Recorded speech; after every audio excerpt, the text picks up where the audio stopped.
Om Swastiastu. Perkenalkan, kami dari kelompok 5 yang beranggotakan Dewa Putu Anggawi Guna, Kadek Sasmita Wulandari, Kadek Gita Pertiwi, dan Gusti Ayu Yulia Deswita.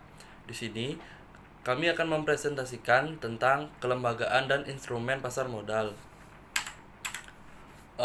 Struktur pasar modal Indonesia. Struktur pasar modal Indonesia ada 9, yaitu Menteri Keuangan, Otoritas Jasa Keuangan atau OJK, Bursa Efek Indonesia, Lembaga Clearing dan Penjamin, Lembaga Penyimpanan dan Penyelesaian, Perusahaan Efek, Lembaga Penunjang, Profesi Penunjang, dan Pemodal. B. Instrumen pasar modal. Instrumen pasar modal adalah seluruh surat berharga atau efek yang diperdagangkan di bursa, mulai dari saham, obligasi, derivatif, reksadana, exchange trade fund atau ETF, dan surat berharga lainnya. Instrumen ini umumnya bersifat jangka panjang.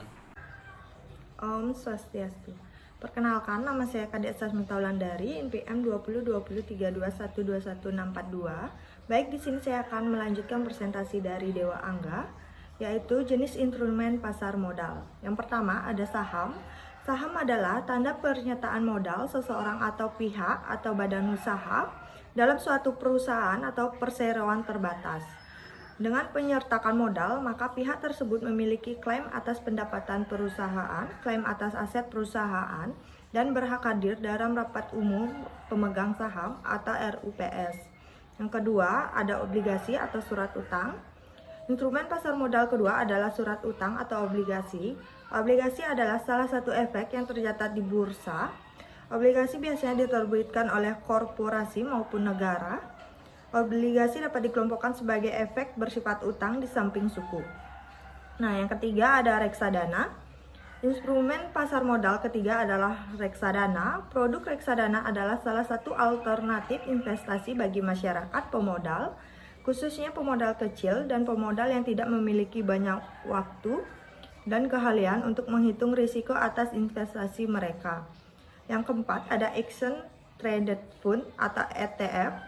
Instrumen pasar modal keempat adalah ETF. Sederhananya, ETF adalah reksadana berbentuk kontrak investasi kolektif yang unit penyertaannya diperdagangkan di bursa efek. Nah, yang kelima ada derivatif. Derivatif yang terdapat di bursa efek adalah derivatif keuangan atau financial derivatif. Derivatif keuangan ini merupakan instrumen derivatif yang mana variabel-variabel yang mendasarinya adalah instrumen-instrumen keuangan yang dapat berupa saham, obligasi, indeks saham, indeks obligasi, mata uang atau currency, tingkat suku bunga, dan instrumen-instrumen keuangan lainnya. Terima kasih. Om Santi Santi Santi Om. Baik, saya akan melanjutkan presentasi dari Sasmita. Sebelumnya, perkenalkan, nama saya Kadek Gita Pertiwi, NPM 202032121633. Di sini saya akan menjelaskan materi tentang kelebihan instrumen dari pasar modal. Yang pertama yaitu sumber pendanaan bagi perusahaan. Sumber dana di sini dapat dikembangkan untuk memperoleh keuntungan yang lebih besar pula daripada kemudian hari, karena merupakan sumber pendanaan yang baik bagi perusahaan yang sedang membutuhkan dana. Yang kedua yaitu sebagai indikator perkembangan ekonomi pada suatu negara. Dalam menghitung pendapatan nasional, tentunya investasi adalah salah satu indikator yang sudah diperhitungkan, sehingga suatu bangsa yang aktif, kegiatan investasinya bisa dikatakan baik pula perkembangan pada perekonomiannya. Yang ketiga yaitu sarana investasi masyarakat untuk mendapatkan keuntungan. Baik, setelah kelebihan dari instrumen pasar modal, sekarang saya akan memaparkan tentang kekurangan dari instrumen pasar modal. Yang pertama yaitu belum bisa menyentuh ke seluruh lapisan masyarakat.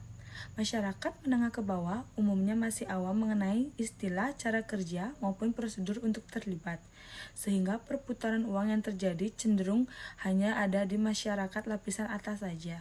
Yang kedua, ketidakstabilan kurs yang sangat berpengaruh kepada harga saham. Harga saham tentunya sangat bergantung kepada pergerakan kurs. Hal ini disebabkan oleh banyak hal. Di antaranya yaitu adalah nilai suatu mata uang terhadap nilai mata uang negara lain. Yang ketiga, tidak seluruh investasi berujung manis.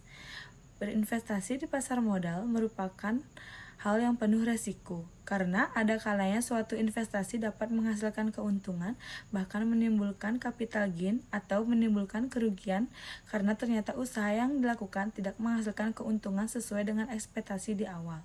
Baik, sekian presentasi pemaparan materi dari saya. Terima kasih. Baik, saya akan melanjutkan presentasi dari Kitab Pertiwi. Perkenalkan, nama saya Igusti Ayu Yulia Deswita, NPM 202032121152. Di sini saya akan menjelaskan tentang lembaga penunjang pasar modal. Yang pertama, Biro Administrasi Efek. Lembaga penunjang pasar modal pertama adalah Biro Administrasi Efek, yaitu perusahaan yang berdasarkan kontrak tertentu dengan emiten menyediakan jasa-jasa seperti melaksanakan pembukuan transfer dan pencatatan pembayaran dividen, pembagian hak opsi, dan emisi sertifikat. Yang kedua, ada tempat penitipan harta atau kustodian, lembaga penunjang pasar modal. Kedua adalah bank kustodian, yaitu bank yang mendapatkan persetujuan dari OJK untuk bertindak sebagai pihak yang memberikan jasa penitipan efek dan harta lain yang berkaitan dengan efek serta jasa lain. Yang ketiga, ada wali amanat.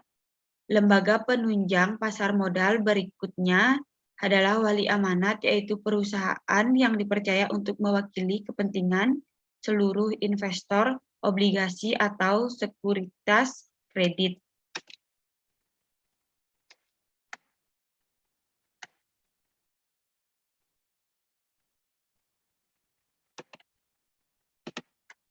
Selanjutnya, keempat, ada penanggung. Lembaga penunjang pasar modal keempat adalah penanggung, yaitu perusahaan yang menanggung pembayaran kembali jumlah pokok dan bunga emisi obligasi. Yang kelima, lembaga keliling dan pinjaman LKP. Lembaga penunjang pasar modal kelima adalah LKP, yaitu perusahaan yang memiliki tugas mencatat transaksi yang dilakukan oleh perusahaan pialang.